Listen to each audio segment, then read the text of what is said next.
The Bank of South Sudan's primary role is to ensure price stability and low inflation in the country. It was established in July 2011 following the independence of South Sudan. The bank supports the general economic policies of the government aimed at fostering sustainable economic growth in the country. In May this year, President Salva Kiir invoked the constitutional provision that provides for the independence of the Bank of South Sudan to exercise its statutory and supervisory functions. The move is also in line with implementation of the 2018 revitalized peace agreement. It mandates the Bank of South Sudan to independently exercise its powers and functions without any interference from other government institutions and individuals. The move also ensures that the bank independently implement monetary policies that provide domestic price stability, currency issuance, regulation of the financial sector, holding and managing the official exchange reserves of the country, as well as implementation of its independent recruitment policy. South Sudan is suffering inflation after the Sudan war damaged facilities transporting its chief crude oil to the Red Sea, leaving the national currency weakened against the US dollar. Civil servants and members of the organized forces have not been paid for nearly 10 months, and the government has been operating for more than a month now without a new fiscal year budget in place. Last week, iRadio caught up with the governor of Central Bank, Dr. Alic Garang, to explain how the bank is playing its role to manage the exchange rate and stabilize the market. Despite various efforts, why has the value of the dollar remained volatile? But Dr. Alic first outlined some achievements he scored since his appointment in October last year. The Bank of South Sudan has achieved a number of things under my leadership.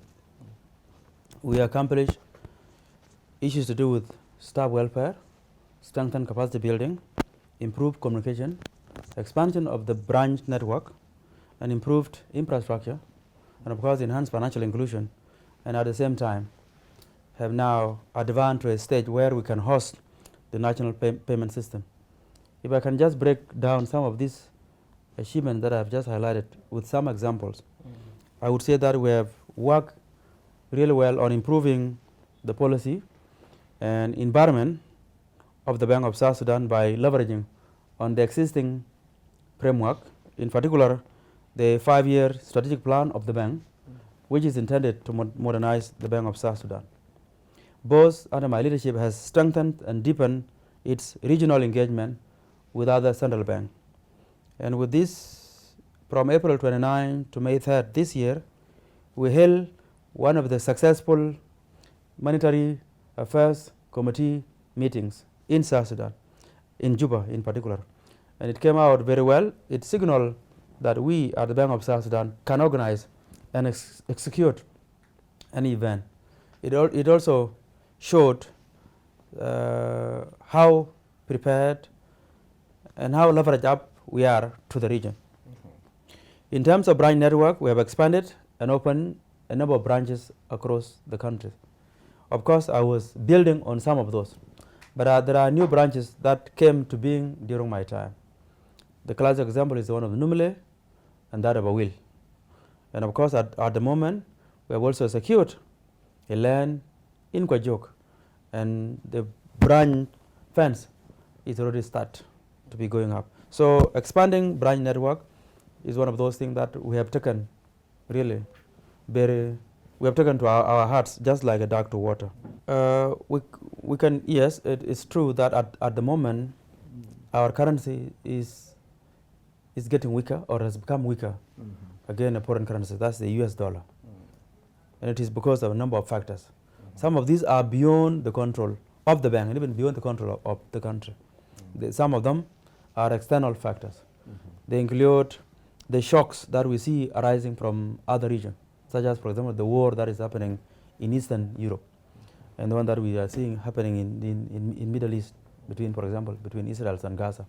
That has an implication on the supply chain. When supply chain is disrupted, it affects supply itself and the prices. So that's what we see beyond our borders.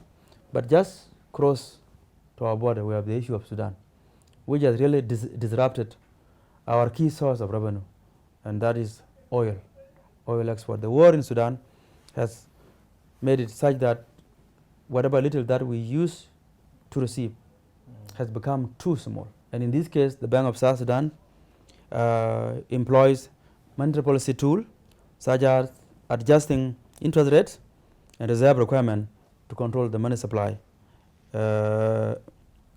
When we control the money supply, that has you pin down the inflation.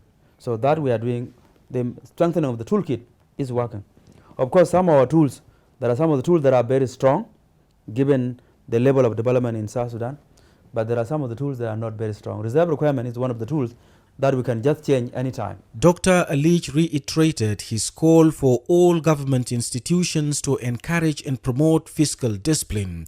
Fiscal discipline involves maintaining a balanced and sustainable government budget by controlling spending, limiting borrowing, and ensuring revenues meet or exceed expenditures.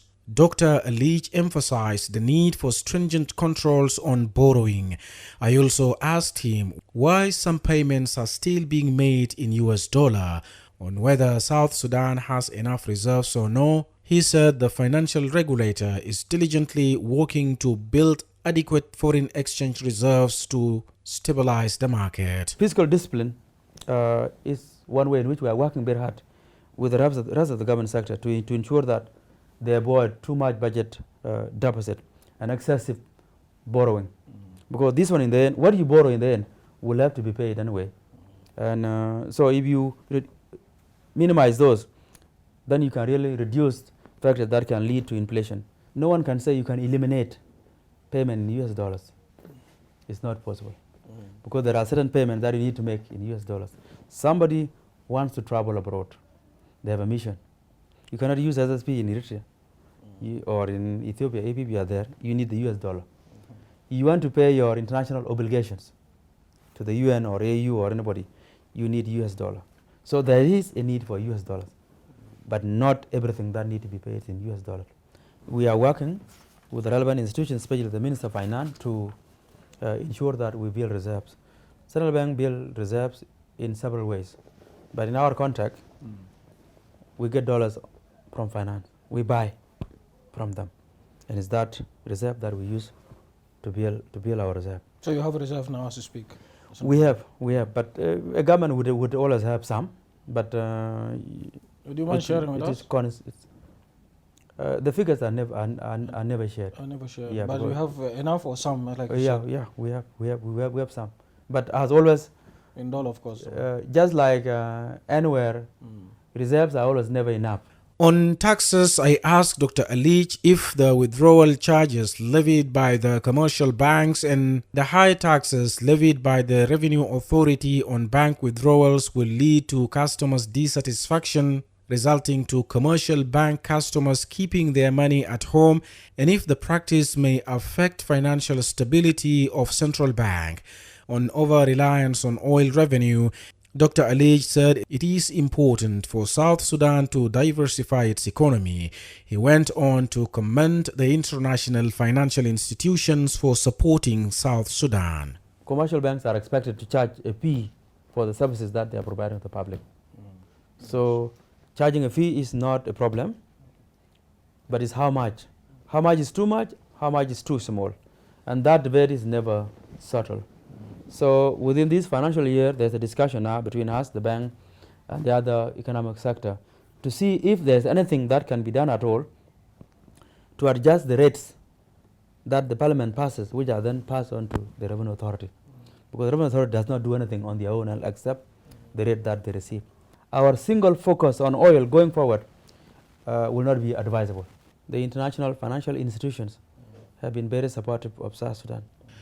I also brought to the attention of the governor a concern from some traders over small denominations withdrawal from commercial banks. In his conclusion, Governor Alic called on the people of South Sudan to remain hopeful as the government exert efforts to address the current economic situation in the country. All the denominations are supposed to be used People should not discriminate between denomination. If you pay someone, of course, here 500 denomination, they will prepare 1,000 denomination. But that's the more reason to discourage carrying cash, because little denomination will mean that you have too much cash to carry. There is always a silver lining. No matter how dark today appears, there are so many clouds. It's all appears gloomy. Just within a blink of an eye, a beam of light can just appear from nowhere, and you see the light. A country like South Sudan should behave like that. This issue of the oil shutdown is a temporary measure. The war in Sudan will be brought to an end. Our oil would flow because the government is working day and night to ensure that oil production resumes.